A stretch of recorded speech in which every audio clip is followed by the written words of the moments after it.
امیر المومنین سیدنا فاروق اعظم رضی اللہ تعالیٰ عنہ کا دربار خلافت کھلا ہوا تھا، مقدمات پیش ہو رہے تھے، مظلوموں کی داد رسی کا سلسلہ جاری تھا کہ ناگاہ ایک خوبصورت نوجوان کو دو طاقتور آدمی پکڑے ہوئے لائے اور فریاد کی، امیر المومنین اس ظالم سے ہمارا حق دلوایا جائے، یہ ہمارے بوڑھے باپ کا قاتل ہے۔ امیر المومنین نے خوبصورت نوجوان کی طرف اشارہ کرتے ہوئے فرمایا، تم صفائی میں جو کچھ کہنا چاہتے ہو کہہ سکتے ہو۔ نوجوان نے بیان دیا، میرا اونٹ ایک باغ میں چلا گیا، باغ کے بوڑھے مالک نے پتھر مار کر میرے اونٹ کی آنکھ پھوڑ دی، مجھے بھی تیش آ گیا اور میں نے پتھر کھینچ کر اسے مارا، میرا ارادہ اس کے قتل کا نہیں تھا لیکن میری شامت سے وہ مر گیا۔ امیر المومنین فاروق اعظم رضی اللہ تعالیٰ عنہ نے فیصلہ صادر کرتے ہوئے فرمایا، چونکہ تم نے اقبال جرم کر لیا اس لیے اسلام کے قانون تعزیرات کے مطابق تم سے قصاص لیا جائے گا اور خون کا بدلہ خون۔ نوجوان نے کہا، اسلام کے قانون اور عدالت کے سامنے میں اپنا سر تسلیم خم کرتا ہوں، لیکن اتنی بات عرض کرنے کی اجازت چاہتا ہوں کہ میرا ایک نابالغ بھائی ہے، باپ نے مرتے وقت اس کے حصے کا سونا میرے حوالے کیا تھا، میں نے اسے ایک ایسی جگہ دفن کر دیا جس کا علم میرے سوا کسی کو نہیں ہے، اگر میں سونا اس کے حوالے نہ کر سکا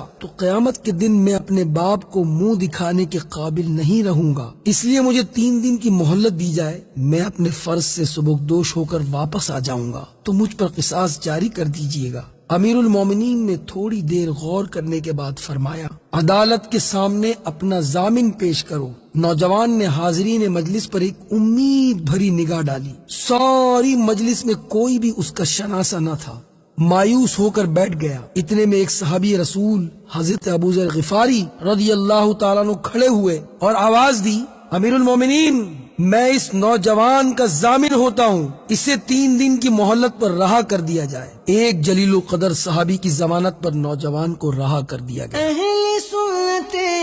پہلا دن آیا گزر گیا، دوسرا دن گزر گیا، آج تیسرا دن ہے، دربار خلافت کھچا کھچ بھرا ہوا ہے، دونوں مدعی بھی حاضر ہیں، حضرت ابوذر غفاری رضی اللہ تعالیٰ عنہ بھی موجود ہیں، لیکن نوجوان ابھی تک پلٹ کر نہ آیا تھا۔ جوں جوں انتظار کا لمحہ گزرتا جاتا تھا، لوگوں کی تشویش بڑھتی جاتی تھی۔ مدعیوں نے کہا، اے ابوذر ہمارا مجرم کہاں ہے؟ جواب دیا، تیسرے دن کا پورا حصہ جب تک نہ گزر جائے اس کا انتظار کیا جائے، اگر وہ وقت مقررہ پر نہیں آیا تو قصاص کے لیے میری گردن حاضر ہے۔ حضرت ابوذر کے اس جواب پر صحابہ کرام آپ دیدہ ہو گئے اور ان کا اضطراب بڑھ گیا۔ صحابہ نے بڑی لجاجت کے ساتھ ان مدعیوں سے کہا، تم خون بہا قبول کر لو۔ ان مدعیوں نے جواب دیا، ہم اپنے باپ کے قتل کا بدلہ خون ہی چاہتے ہیں۔ امید و پہم کا یہ عالم تھا کہ سامنے سے اڑتا ہوا غبار نظر آیا، گرد ہٹی تو پسینے میں شرابور مجرم نوجوان کھڑا تھا۔ تماشائیوں کی آنکھیں حیرت سے پھٹی کی پھٹی رہ گئیں۔ امیر المومنین نے نوجوان سے مخاطب ہو کر فرمایا، سزا تو تمہیں بعد میں دی جائے گی، پہلے ایک بات سنو، تمہیں 3 دن کی مہلت ملی، تمہارا پتہ نہ نشان کسی کو معلوم، نہ تم کسی کے یہاں شناسائی، سزائے موت سے بچنے کے لیے تم فرار بھی تو ہو سکتے تھے۔ نوجوان مجرم نے بھیگی پلکوں کے سائے میں کھڑے ہو کر جواب دیا، امیر المومنین میں فرار ہو کر کہاں جاتا، یہاں نہ سہی وہاں سزا ملتی، لیکن قیامت تک اسلام کے دشمن یہ تانا دیتے کہ محمد عربی صلی اللہ علیہ وسلم کے غلام عہد شکن ہوتے ہیں، اس لیے میں نے سوچا کہ زمین پر میرے خون کا دھبا چند دنوں کے بعد مٹ جائے گا، لیکن عہد شکنی کا دھبا اسلام کے دامن پر ہمیشہ کے لیے نمایاں رہے گا۔ نوجوان کے اس بیان پر لوگوں کے دل بھر آئے، آنکھیں اشک بار ہو گئیں اور اسلام کے اس رقت انگیز محبت پر صحابہ کرام کا پیمانہ لبریز ہو گیا۔ اب امیر المومنین حضرت ابوذر غفاری رضی اللہ تعالیٰ عنہ سے مخاطب تھے، اے ابوذر تم بغیر سوچے سمجھے ایک ایسے شخص کے ضامن کیسے بن گئے جس کی تم سے کوئی شناسائی نہیں تھی، نہ اس کا پتہ جانتے، نہ اس کا نشان جانتے، نہ اس کا قبیلہ جانتے، ایک راہگیر پردیسی کی سزائے موت کا بار تم نے اپنے سر پر لے کر کتنا المناک اقدام کیا تھا، اگر خدا نہ خواستہ وہ نہ آتا تو آج ابوذر کے ماتم میں مدینے کا کیا حال ہوتا۔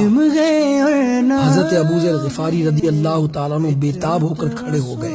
عرض کی امیر المومنین، ایک ابو ذر نہیں، 1000 ابو ذر مدنی سرکار کی ادائے رحمت پر قربان ہے. ایک غریب الوطن مجرم تاجدار کونین کے غلاموں کے درمیان کھڑا پناہ ڈھونڈ رہا تھا. اس کے چہرے کی افسردگی اور نگاہوں کی یاس مجھ سے دیکھی نہ گئی. میں نے سوچا وقت کا قافلہ گزر جائے گا، نشان قدم باقی رہے گا، کہیں آنے والی دنیا یہ نہ کہہ دے کہ محمد عربی صلی اللہ علیہ وسلم کے غلاموں میں اتنی بھی غم گساری کا جذبہ نہیں تھا کہ اپنے ایک بھائی کو 3 دن کے لیے پناہی دے دیتے. امیر المومنین، یہ تانا مدینے کی بھری آبادی میں ایک غریب الوطن مجرم کو کوئی ضامن نہ مل سکا ہمیں مر جانے کے لیے کافی نہ تھا؟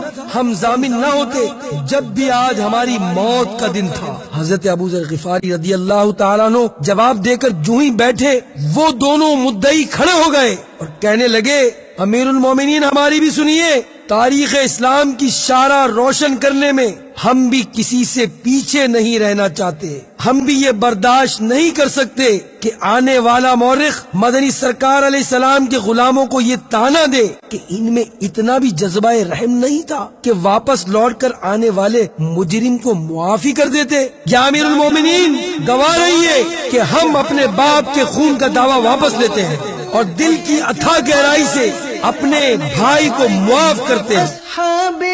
مدعی ابھی بیان دے ہی رہے تھے کہ عدالت فاروقی سے مبارکباد کا شور اٹھا. مبروک مبروک مبروک. ہر آنکھ آج خوشی سے پرنم تھی، ہر چہرہ شگفتہ تھا، ہر نظر مخمور تھی اور ہر دل گویا مسرت سے جھوم رہا تھا. لیکن وقت کا یہ کاروان یہ درد انگیز نظارہ دیکھ کر حیران تھا، حیرت میں دیکھتا ہی چلا گیا. اب وہ وقت پلٹ کر نہیں آ سکتا. مکی کو دونوں پیاروں کو سلام.